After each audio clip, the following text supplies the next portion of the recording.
अस्सलाम वालेकुम। पाकिस्तान से 10 साल बाद आज़ाद हुआ, लेकिन ऐसी तरक्की की कि दुबई से ज़्यादा लोग इस कंट्री में जाते हैं। इस्लामी दुनिया का जदीद कंट्री जहां गूगल और माइक्रोसॉफ्ट ने भी बिलियन ऑफ डॉलर की इन्वेस्टमेंट की है। जी हां, आज हम सैर करने जा रहे हैं मलेशिया की। 2025 में मलेशिया के लोग कैसी जदीद लाइफ गुजार रहे हैं, स्टूडेंट्स के लिए ऑस्ट्रेलिया जाने का ये मुल्क एक दरवाजा कैसे है, दुबई से ज्यादा टूरिस्ट क्यों इस मुल्क में आते हैं, इस मुल्क की नाइट लाइफ ऐसी है जैसे आप लॉस एंजल्स में हो, इस मुल्क की तरक्की के 2 राज क्या हैं, दुबई छोड़कर इस मुल्क में क्यों जाना चाहिए, इन तमाम सवालों के जवाब जानने की कोशिश करेंगे आज की इस वीडियो में। चलें अब निकलते हैं मलेशिया के एक शानदार सफर पर। इस कंट्री का ऑफिशियल नाम दी फेडरेशन ऑफ मलाया है। मलेशिया की कुल आबादी 3 करोड़ 45 लाख के करीब है, जो आबादी के लिहाज से दुनिया के 45वें नंबर पर आता है। मलेशिया का कुल रकबा 3,30,000 मुरब्बा किलोमीटर है, जो रकबे के लिहाज से दुनिया के 66वें नंबर पर आता है। मलेशिया का बॉर्डर थाईलैंड, ब्रुनाई और इंडोनेशिया से लगता है। इसके अलावा साउथ चाइना सी की साहली पट्टी भी लगती है। दोस्तों, मलेशिया साउथ एशिया का खूबसूरत मुस्लिम कंट्री है। मलेशिया का रकबा 2 जज़ायर पर मुश्तमिल है। मलेशिया में 78% लोग शहरों में रहते हैं, जबकि सिर्फ 22% लोग गाँव में आबाद हैं। मलेशिया में मुख्तलिफ नस्लों के लोग आबाद हैं। यहाँ के लोग बहुत मेहमान नवाज होते हैं, अपनी रवायात से बहुत मोहब्बत करते हैं। इस कंट्री के लोगों की ऑफिशियल जुबान मलाई है, लेकिन इंग्लिश भी बड़ी तादाद में बोली जाती है। मलेशिया में 60% मुस्लिम, 19% बुद्ध मत, 9% मसीही, 6% हिंदू और बाकी दूसरे मज़हब के लोग आबाद हैं। इस कंट्री में तमाम मज़हब को आज़ादी हासिल है, ये सब अपनी मर्जी से इबादत कर सकते हैं। मलेशिया को जदीद इस्लामी मुल्क भी कहा जाता है। दोस्तों, ये कंट्री पाकिस्तान से 10 साल बाद 1957 में आज़ाद हुआ, लेकिन आज इसकी तरक्की और जदीद लाइफस्टाइल देखकर आप हैरान रह जाएंगे। ये कंट्री आज दुबई को भी टक्कर दे रहा है।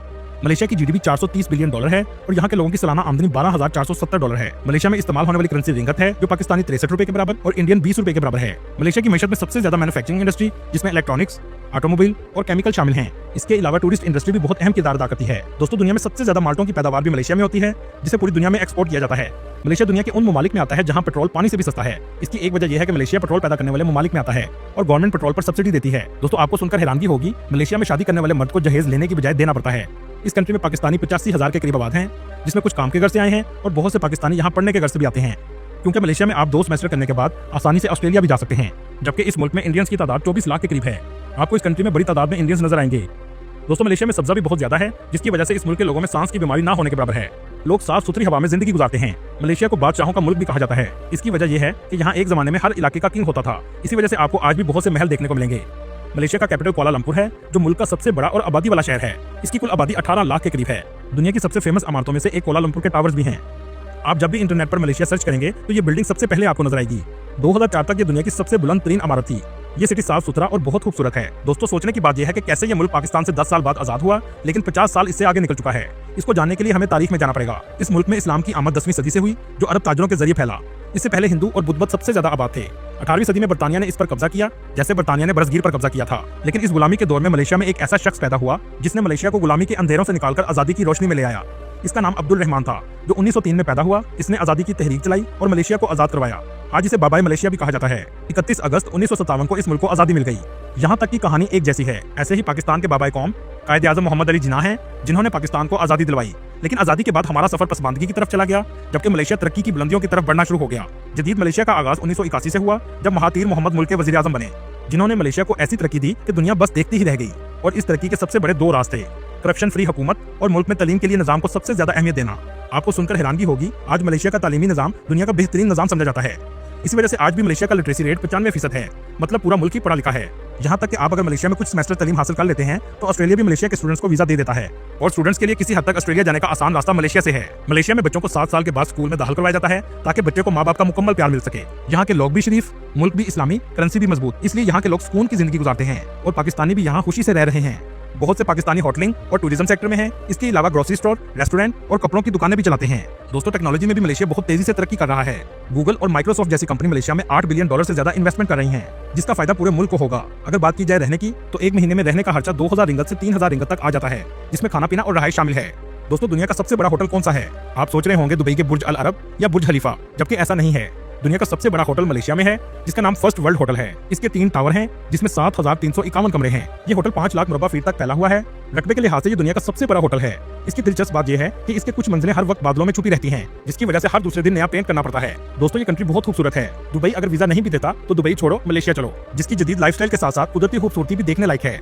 2024 की रिपोर्ट के मुताबिक 1 करोड़ 60 लाख लोगों ने इसका विजिट किया, जबकि दुबई में 1 करोड़ 50 लाख लोगों ने विजिट किया। इसका मतलब दुबई से ज्यादा विजिटर्स मलेशिया में आते हैं। चलें देखते हैं ऐसी क्या खूबसूरती है इस मुल्क में, जो टूरिस्ट बड़ी तादाद में आते हैं। टूरिस्ट सबसे पहले कुआलालंपुर में आते हैं। पाकिस्तान से इसकी फ्लाइट 1,70,000 के करीब आसानी से मिल जाती है। यह है कुआलालंपुर का एयरपोर्ट। इस एयरपोर्ट पर पहुंचने के बाद आपको अंदाजा हो जाएगा कि आप किसी तरक्की याफ्ता मुल्क में आए हैं। कुआलालंपुर बहुत खूबसूरत सिटी है। इस बात का अंदाजा आप यहाँ से भी लगा सकते हैं कि इसे एशिया का लंदन भी कहा जाता है। मलेशिया में 365 दिनों में से 250 दिन बारिश होती है। मतलब आपको यहाँ बहुत ज्यादा बारिशें देखने को मिलेंगी। बुलंदो बाला इमारतें आपको पूरे शहर में नजर आएंगी और इनका आर्किटेक्चर भी बहुत मुनफरिद है। लेकिन इन सब इमारतों में ये ट्विन टावर सबसे ज्यादा मुनफरिद हैं, जो मलेशिया की पहचान बन चुके हैं। इसका टूरिस्ट जरूर विजिट करते हैं। इस सिटी की अक्सर बिल्डिंग्स की छत पर आपको स्विमिंग पूल जरूर नजर आएगा। मलेशिया का ट्रांसपोर्ट का निजाम भी बहुत जदीद है। ट्रैम, मेट्रो, ट्रेन और बस सब कुछ आपको आसानी से मिल जाता है। कोलालंपुर में घूमते हुए आपको लगेगा ही नहीं कि आप एशिया में घूम रहे हैं, बल्कि ऐसा लगेगा जैसे आप यूरोप में हो। इस कंट्री की सबसे अच्छी बात यह है कि ये दुबई और यूरोप की निस्बत बहुत सस्ता है। इस कंट्री में आप जब भी जाएं तो कैश कम लेकर जाएं, क्योंकि ये कंट्री कैशलेस हो चुका है। हर जगह आपको ऑनलाइन पेमेंट करनी पड़ती है, जिसमें सबसे बेहतरीन ऐप ई वॉलेट है। इस कंट्री में एक टाइम का खाना आपको 5 से 6 रिंगत में आसानी से मिल जाता है और होटल में एक रात रहने का किराया 70 रिंगत तक होता है। इस शहर में आपको इंडियंस और पाकिस्तानी बड़ी तादाद में नजर आएंगे। कोलालंपुर में आप जब भी बुकित बिन टैंक स्ट्रीट पर जाएंगे तो एक मसला आपको जरूर पेश आएगा। वो ये है कि भूख आपको जरूर लगेगी, क्योंकि इस जगह की फूड स्ट्रीट के खाने आपको अपनी तरफ मुतवज्जा करेंगे। अच्छी चीज यह है कि हलाल रेस्टोरेंट आपको आसानी से मिल जाते हैं। दुबई की निस्बत फहाशी भी बहुत कम है। इस इलाके की नाइट लाइफ भी बहुत फेमस है। वो करते हुए टाइम कैसे गुजर जाएगा आपको अंदाजा ही नहीं होगा। शॉपिंग करने वालों के लिए ये इलाका सबसे बेस्ट है। ऐसे लगेगा जैसे आप अमेरिका के टाइम स्क्वायर में घूम रहे हो। कोलालंपुर की सबसे ऊंची और दुनिया की दूसरी ऊंची बिल्डिंग मैडी का 118 टावर है। इसका आर्किटेक्चर भी बहुत अलग किस्म का है, जिसकी 118 मंजिलें हैं। अगर आप मलेशिया के कल्चर को करीब से महसूस करना चाहते हैं तो सेंट्रल मार्केट का जरूर विजिट करें, जहाँ आपको बड़ी तादाद में दुकानें नजर आएंगी। कोलालंपुर में एक ऐसा इलाका है जिसे लिटिल इंडिया कहा जाता है, जहां आपको इंडियन सामान हर तरह का मिल जाएगा। दोस्तों, क्या आप जानते हैं दुनिया की सबसे खूबसूरत मसाजिद में मलेशिया की मसाजिद भी शामिल हैं। नेशनल मॉस्क ऑफ मलेशिया, जिसका आर्किटेक्चर छतरी की तरह बनाया गया है, ये मलेशिया की सबसे बड़ी मस्जिद है। इस मस्जिद में गैर मुस्लिम भी विजिट के लिए आते हैं। कोलालंपुर से कुछ किलोमीटर फासले पर पुत्राजाया का इलाका है, जो इस्लामी सकाफत का मरकज भी है। ये बहुत खूबसूरत शहर है। डॉक्टर जाकिर नाइक की रिहाइश भी पुत्राजाया में है। इस इलाके में पुत्राजाया मस्जिद भी मौजूद है। इसके अलावा डांस और शराब की मुकम्मल तौर पर पाबंदी है। इस शहर की कुल आबादी 1,20,000 के करीब है।